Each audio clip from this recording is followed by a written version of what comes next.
And welcome back to another edition of the State Champs Power Play podcast presented by National Coney Island. I'm Jonathan Kidd along with Sean Belegian. Sean, how are you today? Fantastic, John. A pleasure to be here chatting high school puck with you again. We're going to recap last week's top games. You were at the Livonia Stevenson Trenton game on Friday night. Playoff atmosphere. Just your thoughts on that game. Well, it was pretty much exactly what I thought. It could have gone either way. The final score was 4-2, but Livonia Stevenson got a Bonet empty netter from about 170 feet. Whoa. So, the score was a little closer than one might imagine. I think the top players that you expect to show up in games like that, they showed up. I mean, Drew Welsh was outstanding. He ended up with a goal and assist. And in a 3-2 game, Will Tragey made just an outstanding read on a save, moving slide to side, post to post. So it was pretty much what you would expect from two of the best teams in Division II. It's fun. Stevenson Trenton is fun. It really is, and it's been that way for quite some time now. And on Friday, also Plymouth beat Heartland 4-1. Plymouth could be the one that could be playing Trenton in the quarterfinals, the way we were just talking off air. I don't think that it wouldn't surprise me if Plymouth beat anybody. I mean, I know we touched on this last week. I think this is Coach Vento's best team, and it's been a process for him putting the Wildcats together, but I think this is his best team, and I think they've shown it. You know, they gave Stevenson all they could handle. They lost by a goal about a month ago now, but, going out and beating Heartland the way they did, Plymouth is loaded, man. Don't sleep on Plymouth at all. And tell us about that first-round matchup now, from what you've been hearing from the coaches. Well, what frustrates me is when you take a look at the pre-regions, the very first game in Division II in that pre-region is Livonia Stevenson playing Plymouth, and the winner plays Canton. Now, I don't care what coach you are. And if you're a coach and you're listening to this, or watching this as well, or if you're a player, this isn't good for the game that we love. Nope. This is not good. And something has to be done. And I don't know what the answer is. I don't have all the answers, nor do I claim to have all the answers.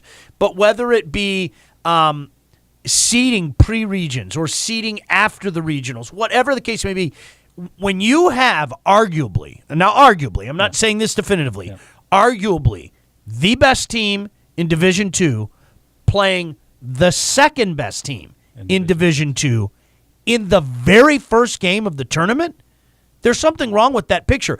If we're to grow this game, I think we should avoid things like that. And we've talked about it before. This is a good chance, I think, John, to talk about it, from the UP standpoint, whether it be Markham, whether it be, Dan. It doesn't matter who it is. The fact that arguably some of the best teams in Division III have to do the same thing almost in a year-in, year-out basis, something's wrong with the system when you have a scenario like that. Or when CC and Northville first game, I remember in 08. Absolutely. Yep, absolutely. And that's, listen, and that's why I say this isn't a Houghton thing. No. This isn't a Calumet thing. This isn't a Hancock thing. This isn't a Vento thing. This isn't a Plymouth thing, a Stevenson thing, a Mitchell thing. This should be something that everybody that holds high school hockey near and dear to their heart should look at and go, this is wrong. Yep. Because I think if you ask the coaches out there, too, who are the best teams in Division II right now? Somebody might say Rice, and I'm not going to argue too much with them. Forest Hills NE's had a nice run, and I think they've got a good team. Coach Gadwa, he's been getting it done for a long time. But I think you could say right now, as we sit here today, January 23rd, I think Stevenson and Plymouth are 1 and 2. There's something wrong with the entire system when that's the first game of the playoff. That's sad, and it's a loss for all of us that are trying to tell people, John, and you're a guy that's part of it, how good this product is. I mean, it's inexplainable to me. It really is. And I know that the coaches have got as far with the MHSA with the seating plan, but then it got shut down. Do you feel sooner or later it's going to change, or is it just going to be the status quo? Well, allegedly, it's the coaches that make the decisions. If just as somebody standing from the outside looking in, I personally feel that the coaches really have to keep on the MHSAA by that, because the MHSAA basically says, well, we work for you. Well, if all the coaches say we have to do something about that, why isn't it getting done? No. That would be my question. Okay, now where can we pass the buck to? If all the coaches come out and say, look, there is something wrong with it being this way. That's the thing I can't figure out is okay, well then why is the MHSAA saying no to things like this? And John, and I think a lot of times people make it almost personal, and I would hope that anybody knows me. This isn't personal to anybody, anywhere. I'm appealing to one's common sense here. Yeah. If we all want to grow the game, then we have to understand that having arguably 1 and 2 or 1 and 3 playing in the first round of Division 3 or Division 2 or Division 1, whatever division, that's wrong. This isn't a good guy, bad guy thing. This isn't calling anybody out. This is appealing to the coaches out there who allegedly have the power and appealing to the MHSAA that if there's something, a consensus that the coaches come up with and present to you, by all means, pass it. This is wrong. This is wrong. And I remember last year when Brother Rice beat Forest Hills Northern Eastern in the finals, everyone thought something has to change here. Well, and I don't fault Forest Northern Eastern for getting into the finals. You nailed it. The mood in that stands was like, this shouldn't have never been the state final. Heartland, Brother Rice should have been in the state finals, or Heartland, whomever. Stevenson. Yeah, absolutely. And like you, I'll add, this is not disrespectful to Forest Hills NE. This is not remember, I'll go back a couple of years earlier. How many people thought that Romeo doesn't belong here? Oh my goodness. Well, we saw what happened, and you know what? I think when you take a look at what Forest Hills NE has done, sooner or later they're going to break the seal. This has nothing to do with them. I think sometimes people take it personally, and this is why I'm saying peel all the layers away. Okay, this has nothing to do with your school. This has nothing to do with this is common sense stuff. Yep. We can make this better. I understand that you can't ask, say, Marquette to drive down to Forest Hills Northeast. I understand that you can't get Marquette to drive down to play Trenton. I get that, okay? Yeah. There has to be a better way than having not just two of the best teams in Division II. I think if you ask coaches around I think Livonia, Stevenson, and Plymouth are two of the best teams in the state, regardless of division. So something has to be done about it. And again, sometimes, John, you know as well as I do, somebody's going to take this as a shot. As the good Lord is my witness, this isn't a shot at anybody or anything. This is an appeal to common sense. This is an appeal to, this is a great game, and it's things like this and the circumstance that you brought up that make people think, what are those guys doing? And I don't like that. I don't like that. And I know you touch on the travel, but don't these teams, they're going to the UP during the regular season. You can make Marquette and Livonia Stevenson a quarterfinal in Midland or somewhere like that. They will travel. That's what the coaches I've talked to, they said no matter wherever the game is, we'll be there. Well, and I think, again, you have to change with the time. John, that's such a great point. Guys are going to play up for the Miners Cup. Guys are going up to Gaylord to play at the tournament up there.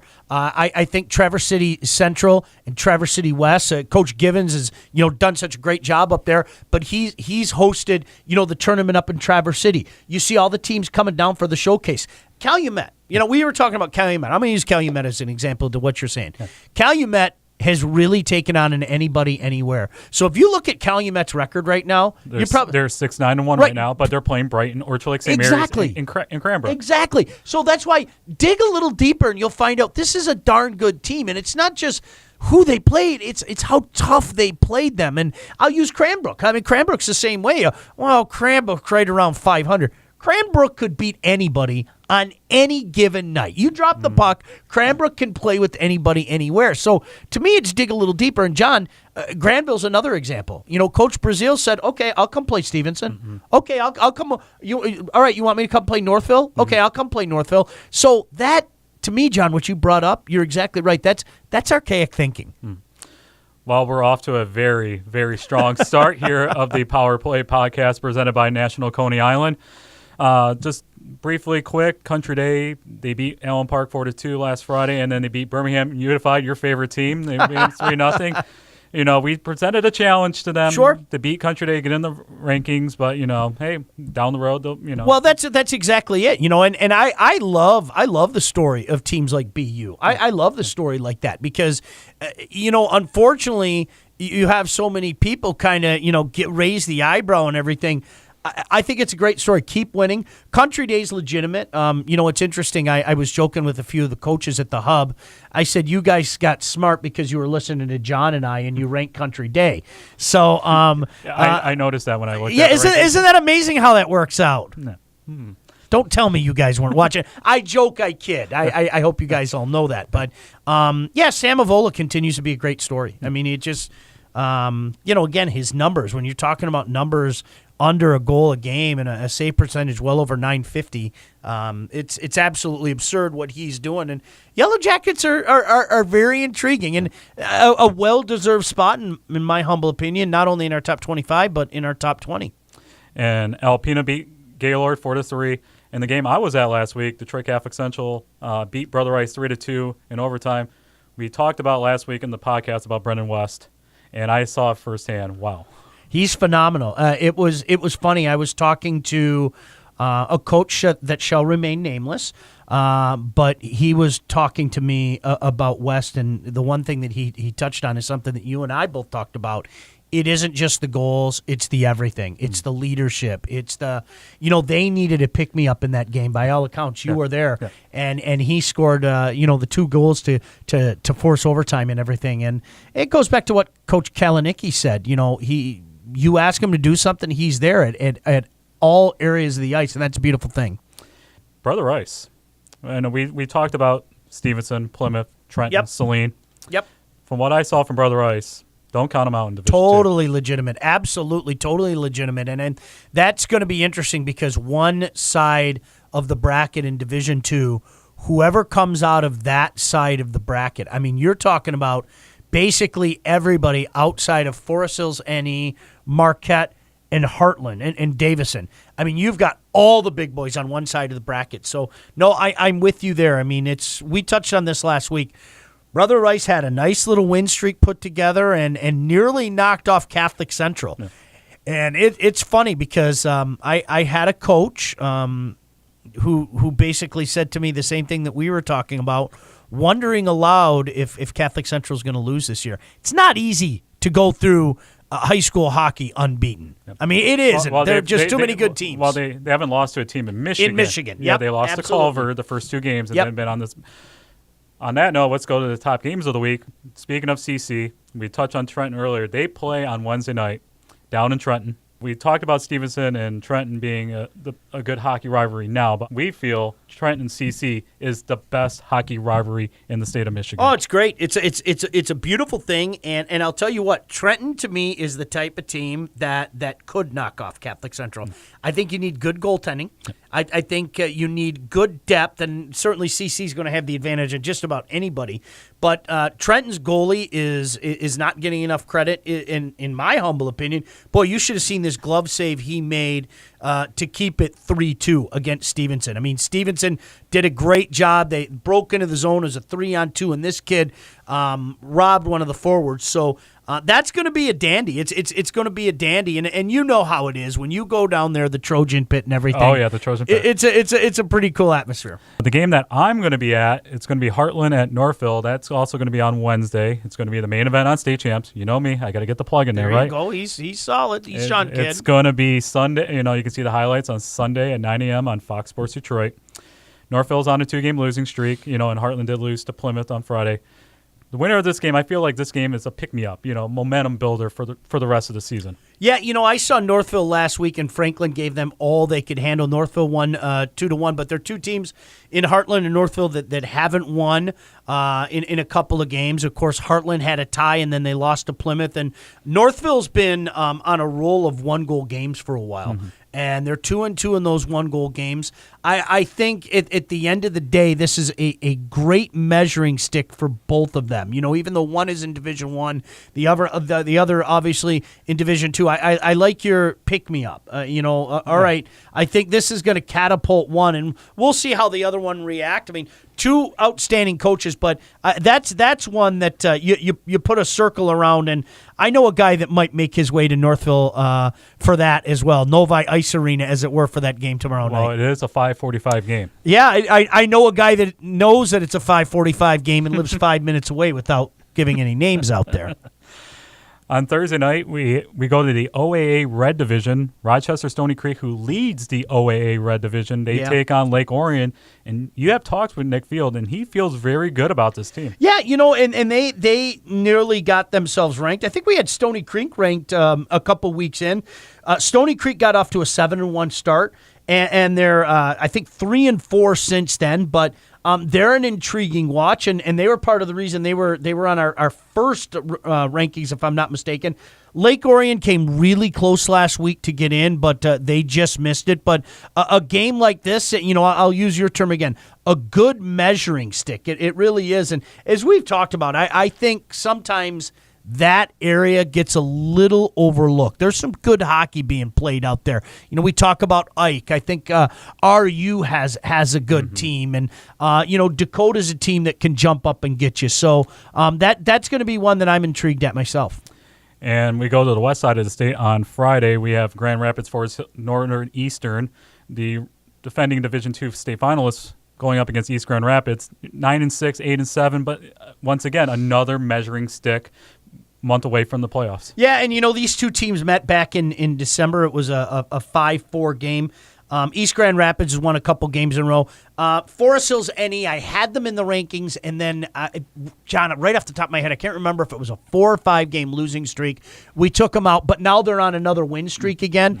And look, this is a team that I don't think anybody has to talk them up, because when you make it to USA Hockey Arena, I don't care what area the state you come from. When you make it to USA Hockey Arena, you're doing something right. And so Coach Bissett and they've been out there a couple of years in a row, and they're looking to do it again. So that's going to be a good one. EGR is kind of hoping to do the same thing. They want to get on the map, much like Granville's got on the map, and Forest Hill Central, although they're having a little bit of a down year. Some of those teams out on the west side that have made some noise and gone and beat teams from all over the state. And finally, on Saturday, we go to the UP, Kingsford at Calumet. 9-5 Kingsford against, we talked earlier about Calumet. They're 6-9-1, but look who they have played. Absolutely. And, the Flivers are a good story this year, too. They really are. These two teams played as well back in December. It was 4-1 Calumet. But Kingsford's coming off a win.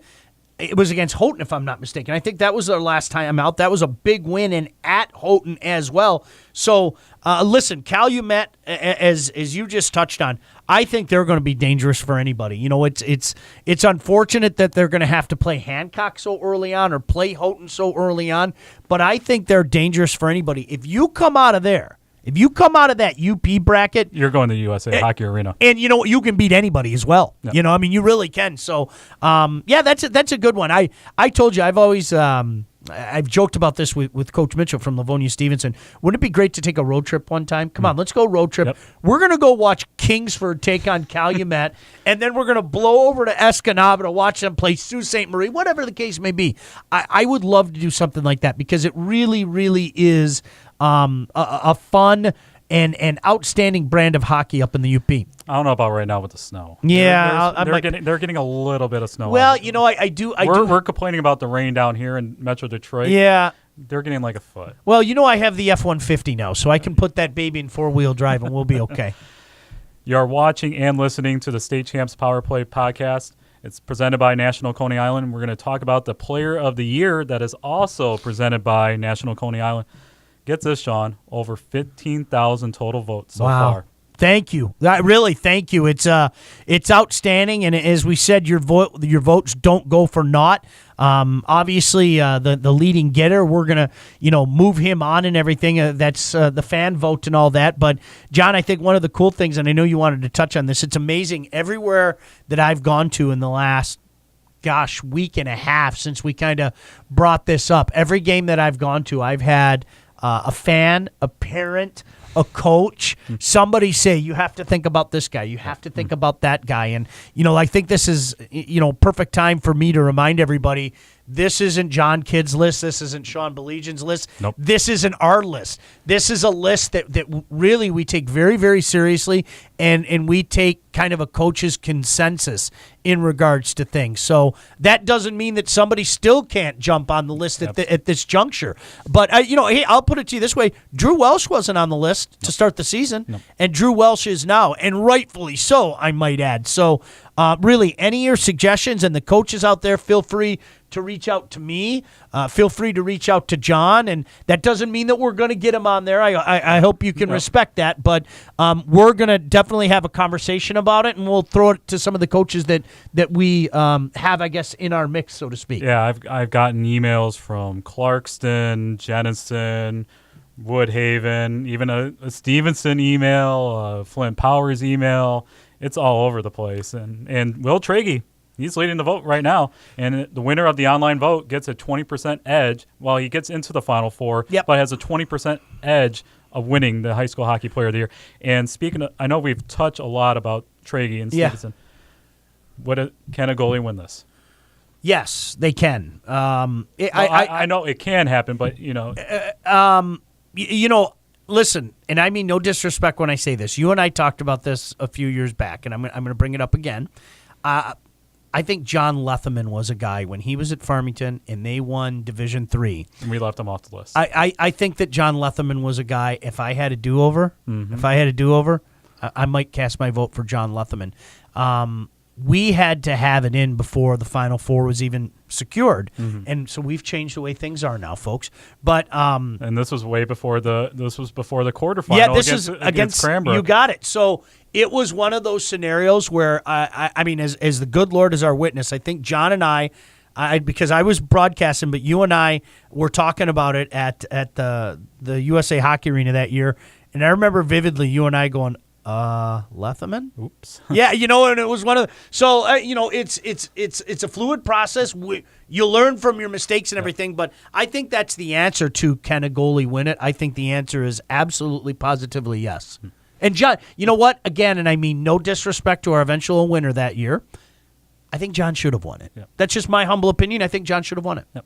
We're about to wrap it up here on the State Champs Power Play podcast. You can watch this at statechampsnetwork.com, our YouTube page, youtube.com/statechampstv, and on our Facebook. And you can listen to it on SoundCloud as well.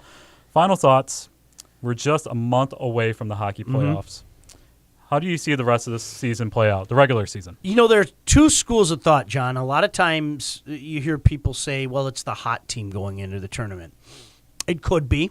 I think a lot of times it is who's the team playing a bear of a schedule to get themselves ready for the playoffs. And I'll go back to last year. The Pilots won the championship, as you well know, in Division III. And no one talked about them. And except for us. I remember us talking about well, at the time. Yeah, but their schedule down the stretch was atrocious. And I remember talking to their coach at the time, Coach Stiskowski, and he was really down after they lost to Stevenson. And he said, what a better way to get your team ready for the playoffs than to play a team that, has the success and has been there and done that and everything. So, John, it's interesting. It's almost like the old rest versus rust argument. Yep. Depends who you talk to. Yeah. I think this argument does the same thing. Would you rather be hot or would you rather be battle-tested coming in the playoff? We'll find out. Well, that's it for the State Champs Power Play podcast presented by National Coney Island. We're going to be talking next week about the MIHL Prep Hockey Showcase. Love it. The best it's in Trenton, one of the best in Michigan. We'll be talking about that and a few other topics here. Join us again next week. Bye.